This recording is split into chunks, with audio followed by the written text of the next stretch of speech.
हमरो जे बेटा सत्यम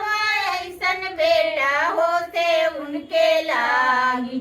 हे करी ले छठ बरतिया से उनके लागी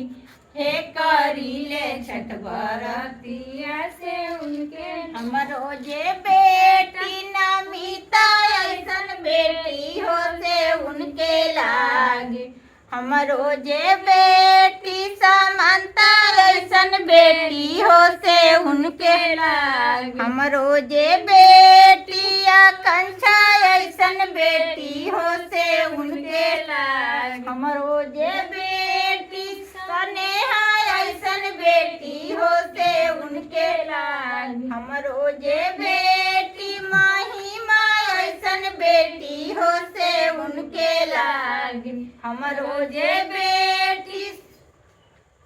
आशिका ऐसन बेटी होते उनके लागी हमरो जे बेटी सुप्रिया ऐसन बेटी होते उनके लागी हमरो जे बेटी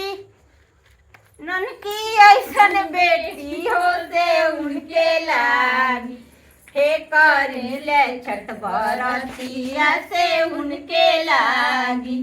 हे करी ले छठ हमरो जे बेटी सिखाए ऐसन बेटी होते उनके लागी हे करी ले छठ बरतिया से हमरो जे बेटी रिंकिया ऐसन बेटी होके उनके लागी हे करी पिंकी हमरो जे बेटी पिंकिया ऐसन बेटी होते उनके लागी हे करी ले छठ बरतिया से उनके लागी हे करी ले छठ बरतिया से उनके लागी।